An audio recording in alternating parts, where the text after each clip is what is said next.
अऊज़ु बिल्लाहि मिनश शैतानिर रजीम। बिस्मिल्लाहिर रहमानिर रहीम। या अय्युहल्लज़ीना आमनू इन्न कसीरम मिनल अहबारि वल रुहबानि लयअकुलून अम्वालन नासि बिल बातिल व यसुद्दून अन सबीलिल्लाह वल्लज़ीना यक्निज़ून अज़्ज़हब वल फ़िद्दता वला युनफ़िक़ूनहा फ़ी सबीलिल्लाह फ़बश्शिरहुम बिअज़ाबिन अलीम यौम युहमा अलैहा फ़ी नारि जहन्नम फ़तुक्वा बिहा जिबाहुहुम व जुनूबुहुम व ज़ुहूरुहुम हाज़ा मा कनज़्तुम लिअन्फ़ुसिकुम फ़ज़ूक़ू मा कुन्तुम तकनिज़ून। सदक़ल्लाहुल अज़ीम। अल्लाह रब्बुल इज़्ज़ति वल जलाल के नामे नामी से शुरू करता हूँ जो बेहद मेहरबान निहायत रहम वाला है। ऐ ईमान वालो, यहूद व नसारा के उलमा और मशाइख में एक बड़ी तादाद ऐसे लोगों की है जो लोगों का माल नाजायज़ तौर पर खाते हैं और उनको अल्लाह के रास्ते से रोकते हैं, और जो लोग सोना और चांदी जमा करके रखते हैं और उसको अल्लाह के रास्ते में खर्च नहीं करते, तो ऐ पैगंबर, तुम उनको उस दिन के दर्दनाक अज़ाब की खुशखबरी सुना दो जिस दिन वो माल दोज़ख की आग में तपाया जाएगा, फिर उससे उन बखीलों की पेशानियों और पहलुओं और पीठ को दागा जाएगा और उनसे कहा जाएगा, देखो ये वही है तुम्हारा माल जो तुमने अपने लिए जमा किया था, तो तुम अपने जमा करने का खूब मज़ा चखो। तो तुम जो जमा किया करते थे अब उसका मज़ा चखो। सूरत तौबा की दो आयतें, आयत नंबर 34-35 मैंने आपके सामने तिलावत की है और उनका तर्जमा पेश किया है।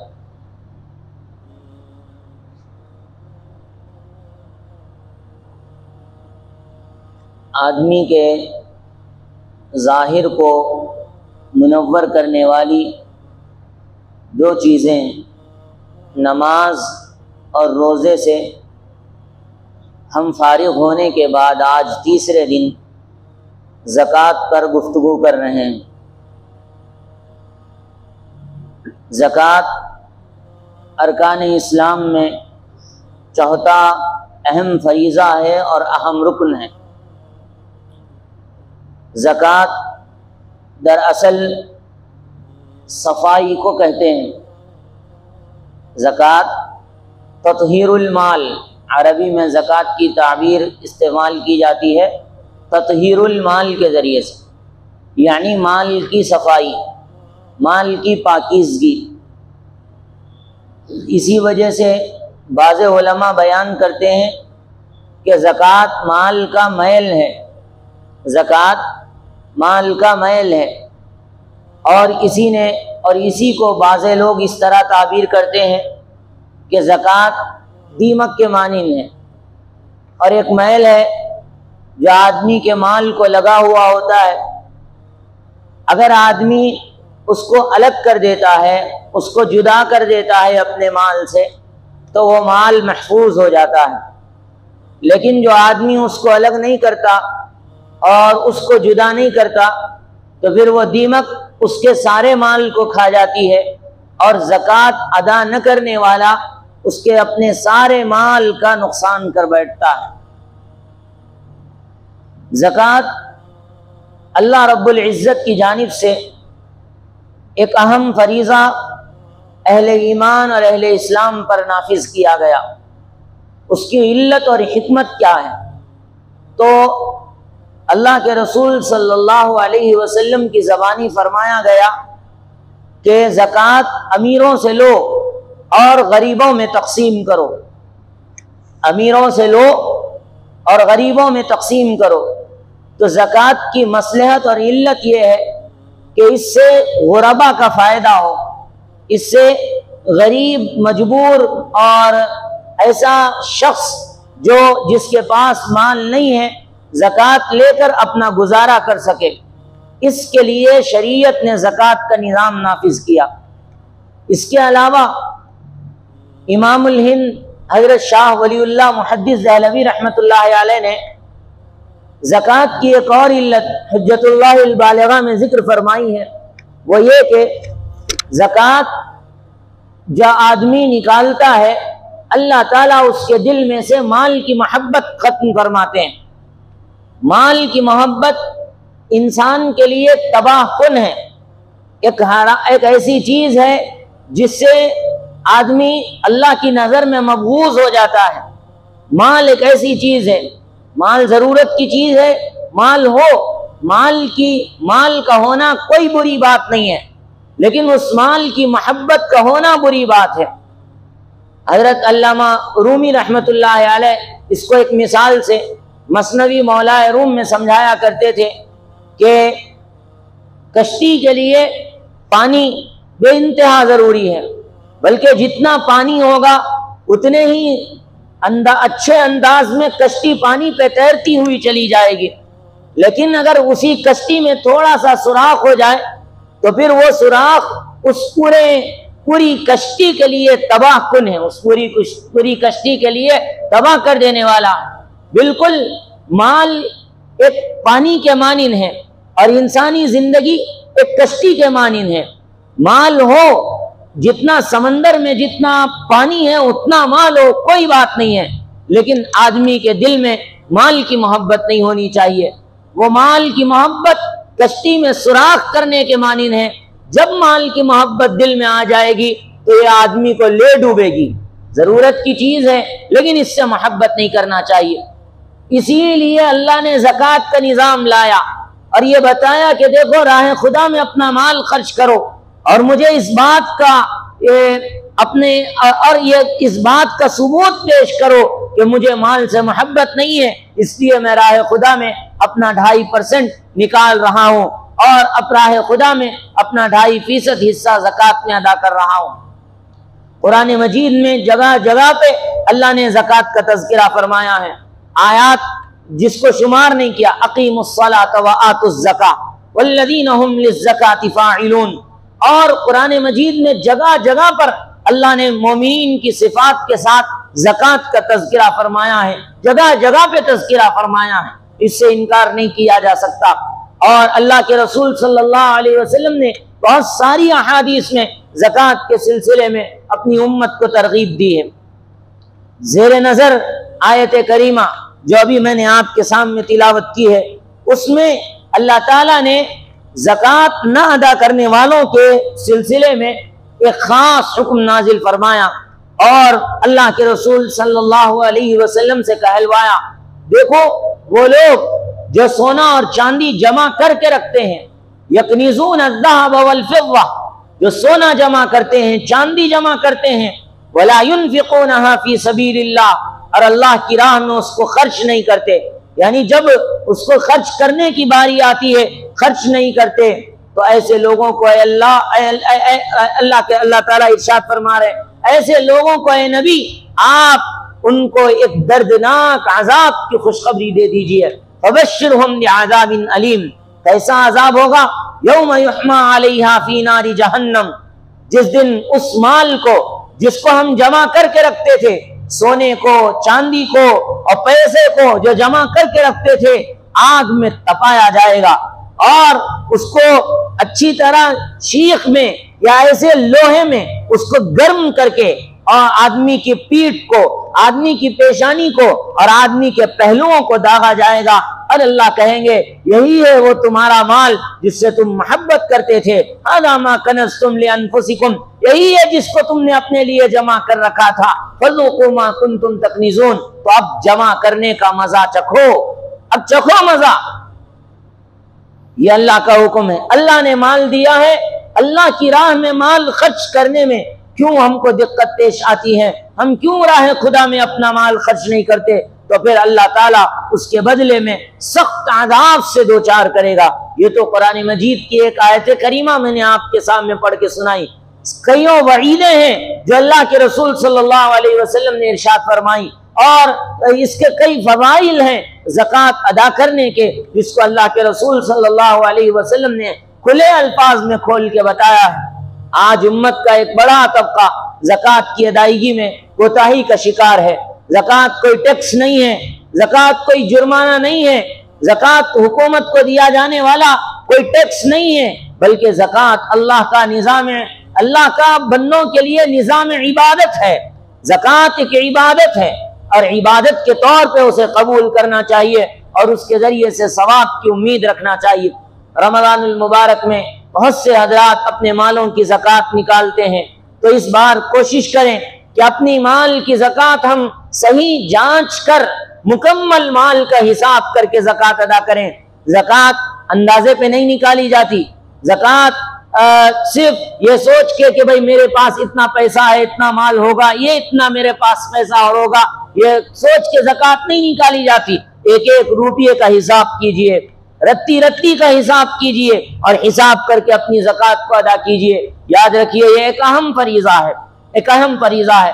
और इस सिलसिले में दो बातें ख़ास तौर पे मुझे आपसे कहनी है, उसको अच्छी तरह जहन में रख लीजिए। ज़कात का निसाब सोने और चांदी के एतबार से अलग अलग है। सोने का निसाब 7.5 तोला सोना, 7.5 तोला सोना, और चांदी का निसाब 52.5 तोला, 52.5, 52.5 तोला चांदी अगर किसी शख्स के पास है तो वो साहिबे निसाब है, वो साहिबे निसाब है, उसको अब ज़कात अदा करना है। अब लोग अमूमन ये सवाल करते हैं कि हमारे पास 7.5 तोला सोना नहीं है, 5 तोले सोना है किसी के पास 2 तोले सोना है, और चांदी भी किसी के पास जो है वो सिर्फ 4 तोले है। हालांकि अब देखा जाए तो न सोने का निसाब मुकम्मल है न चांदी का निसाब मुकम्मल है, तो क्या अब ऐसे शख्स पर ज़कात लाजिम होगी? शरीयत कहती है कि अब इन दोनों को मिलाया जाएगा, इन दोनों का मिक्सअप किया जाएगा और मिला के ये कहा जाएगा कि क्या इन दोनों को मिला देने के बाद क्या 52.5 तोला चांदी के बकदर रकम खरीदे, उतनी रकम अगर आदमी के पास है तो फिर वो आदमी ज़कात का साहिबे निसाब है, अब उस पर ज़कात लाजिम है। अब अगर आप गौर करिए, किसी के पास 1 तोला भी अगर सोना है, 1 तोला 22 कैरेट का अगर किसी के पास मौजूद है, आज की गोल्ड के रेट के मुताबिक 67,330 रुपीज आज की रकम, आज के सोने की रकम, उसके हिसाब से अगर हम देखें तो अब 1 तोला भी अगर किसी के पास सोना है, 1 तोला भी अगर किसी के पास सोना है और किसी के पास चांदी रत्ती बराबर है, नाक की दाल जो औरतें इस्तेमाल करती हैं उतनी भी अगर किसी के पास चांदी है, तो अब ऐसी सूरत में दोनों को मिला के ज़कात अदा की जाएगी। अब बताइए 1 तोला सोना में क्या 52.5 तोला चांदी खरीदी नहीं जा सकती? 1 तोला चांदी की कीमत कितनी है? 800 रुपये। 1 तोला चांदी की 10 ग्राम चांदी यानी 1 तोला चांदी की कीमत 800 रुपये। 800 नहीं, चलिए 900 रुपये भी लगा लीजिए। अब 900 को आप 52.5 तोला में अगर आप काउंट करेंगे कितना होगा? ज्यादा से ज्यादा आपकी वो रकम 60,000 से क्रॉस नहीं करेगी, 60,000 से नहीं बढ़ेगी। तो अगर किसी के पास 1 तोला सोना मौजूद है, रत्ती बराबर चांदी भी है, तो उस पर भी ज़कात लाजिम है, उसको भी ज़कात देना जरूरी है। हाँ, ज़कात के लिए जरूरी है कि साहिबे निसाब बनने के लिए उसका 1 साल उसके माल पर गुजरना जरूरी है। हाँ, ये भी याद रख लीजिए, हर माल पर साल का गुजरना जरूरी नहीं है। हर माल पर साल का गुजरना जरूरी नहीं। एक मरतबा साहिब निसाब बन गया, आइंदा साल फिर साहिब निसाब रहा, अब उस पर ज़कात लाजिम है, चाहे उसका माल में कितना भी लोड होता रहे, कितना भी ज्यादा होता रहे, कितना भी कम होता रहे। तारीख के एतबार से देखा जाएगा कि ज़कात अदा करने की तारीख में उसके पास कितना माल बचा हुआ है, उसके हिसाब से ज़कात निकाली जाएगी। इसलिए ज़कात का हिसाब करके पूरा अपने पास जितना माल है उन सब की ज़कात निकालिए। याद रखिए, ज़रूरत के बकदर जितना सामान है वो उस पर ज़कात नहीं है, लेकिन ज़रूरत से ज़ायद जो भी है उस पर ज़कात है। अब अगर किसी के पास घर है, 4 घर हैं, सब ज़रूरत के हैं, किसी पर भी ज़कात नहीं, लेकिन घर लिया है इस नीयत से कि पैसा, इससे कुछ पैसा बन जाएगा, प्रॉपर्टी बन जाएगी और थोड़े पैसे आने के बाद मैं जो है ज़मीन बेच दूंगा, तो अब इस नीयत से अगर कोई ले रहा है तो उस प्लॉट पर भी ज़कात, क्योंकि प्लॉट रहने के लिए नहीं लिया हो, वो इसलिए लिया कि पैसे बढ़ेंगे तो मैं कीमत अदा करके मैं बेच के ज्यादा पैसे कमाऊंगा। तो इस नीयत से अगर किसी ने लिया है तो उस प्लॉट पर भी ज़कात लाजिम होगी। तो ज़कात सिर्फ सोने और चांदी में नहीं है, बल्कि ज़कात हर उस चीज में है जो जायद है आदमी के पास, और माल तिजारत के ज़कात है। ज़कात का जितना तिजारत का जितना माल दुकान में रखा हुआ है सब का हिसाब करके ज़कात अदा करना पड़ेगा। तिजारत, माल तिजारत पर भी ज़कात है। आमतौर पे लोग ये कहते हैं कि तिजारत के नफे पे ज़कात, नहीं, तिजारत के नफे पे नहीं, तिजारत के रअसुल माल, जो तिजारत का मेन माल है उस पर ज़कात है। इसलिए ज़कात अदा कीजिए, ज़कात में कटौती न कीजिए। याद रखिए, ज़कात में जो आदमी कटौती करता है वो दीगर और तरीके से फंसता ही है, वो कहीं ना कहीं फंसता ही है। 4 रुपये बचा लेंगे ज़कात में कुछ कमी बेशी करके, लेकिन जब बीमारियों में गिरफ्तार होंगे तो 2.5% क्या 40% निकालना पड़ जाएगा। 40% लोग निकालते हैं बीमारियों में मुब्तला होकर, आखिरकार देना ही पड़ेगा। अल्लाह ताला पहले तो बंदे को ढील देते हैं, आजमाते हैं, लेकिन जब अल्लाह ताला के हुकूक में कोताही करता है अल्लाह ताला उसका दामन तंग कर देते हैं। वाक़त अलैहिमुल अर्ज़ु बिमा रहबत, उनका जमीन तंग हो जाती है। इसलिए अल्लाह को धोखा देने की कोशिश न करें। याद रखिए, जो अल्लाह को धोखा देता है वो ये समझ रहा है कि अल्लाह को धोखा दे रहा है, हकीकत ये है कि वो अल्लाह को धोखा नहीं दे रहा, खुद को धोखा दे रहा है, खुद को, अपने आप को धोखा दे रहा है। इसलिए अपने मालों का अपने मालों की ज़कात सोच समझकर जिम्मेदारी के साथ सही हिसाब करके, एक एक रुपये का हिसाब करके अदा करने की कोशिश करें। दूसरी बात जो मुझे ज़कात से मुताल्लिक़ अर्ज़ करनी है, वो ज़कात मुस्तहिक़ तक पहुँचाएं। वो बड़ी दोहरी जिम्मेदारी है, बहुत अहम जिम्मेदारी है। आमतौर पर हम लोग ज़कात अदा तो कर देते हैं, लेकिन जिम्मेदारी इस पर महसूस नहीं करते कि हम मुस्तहिक़ तक पहुंचाएं। एक सिलसिला चला हुआ है, हमारे दादा हज़रत देते थे ज़कात, हमारे अब्बा हज़रत देते थे ज़कात, अब हम भी वही ज़कात दे रहे हैं। हालांकि जो लोग ज़कात ले रहे हैं अब वो ज़कात देने के काबिल हो चुके हैं, लेकिन सिलसिलावार चलता आ रहा है, वो लोग भी ज़कात के पैसे ले रहे हैं, ना उनको ज़कात के पैसे लेते हुए कोई शर्मिंदगी महसूस हो रही है, न हमको इस बात का ख्याल हो रहा है कि हम कैसे किसी मुस्तहिक़ का हक मारे। नहीं, पता नहीं नाराज हो जाएंगे रिश्तेदार। अरे भाई, उनको राजी करने के लिए अल्लाह को नाराज करना क्या अक्लमंदी की बात है। उनको खुश करने के लिए अल्लाह की नाराजगी को मोल लेना क्या अक्लमंदी की बात है। इसलिए जिम्मेदारी है, याद रखिए, बड़ी जिम्मेदारी है। अगर गैर मुस्तहिक़ को ज़कात का पैसा देंगे, चाहे आप 50 लाख रुपये ज़कात में दे रहे हैं, 1 रुपया भी शुमार नहीं किया जाएगा, 1 रुपया भी शुमार नहीं किया जाएगा, वो ज़कात में शामिल नहीं होगा। चाहे आप ज़कात की नीयत से दें, चाहे आप कुछ भी कह के दें, अगर वो मुस्तहिक़ नहीं है तो फिर उसको ज़कात देने से ज़कात अदा नहीं होती। और आमतौर पर हमारे यहाँ पे ज़कात के देने में बहुत कोताही होती है। हम ज़कात के पैसे बाहर, मस्जिद के बाहर जो फ़कीर मांगने के लिए आते हैं उनको भी देते हैं, तबर्रो के तौर पे कुछ रुपये दे दें अलग बात है, लेकिन ज़कात के पैसे इन लोगों को देने में गौर करना चाहिए, सोचना चाहिए। क्योंकि आजकल ये फकीरी भी एक धंधा बन गई है। आप मेरी बातों को मैं होंगे एक दो अफराद होंगे जो वाक़तन मुस्तहिक़ होंगे, लेकिन हालात अब ऐसे हैं कि बहुत अच्छा बिजनेस बन गया है, कमा रहे हैं लोग इस मामले में, और हालात बहुत, हम किसी पे भरोसा करना मुश्किल हो गया है इस मामले में। तो इसलिए ज़कात सोच समझकर संजीदगी के साथ अदा करें, सोच समझकर, ताकि आप जो माल दे रहे हैं कम से कम उसका फायदा तो आपको हासिल हो। अब माल दे के कम से कम गुनाह के तो आप शिकार ना हो। माल दे तो रहे हैं तो एक सही मुस्तहिक को पहचान के दें। तो इसलिए मुस्तहिक तक पहुंचना जरूरी है और मुस्तहिक तक माल अदा करना जरूरी है।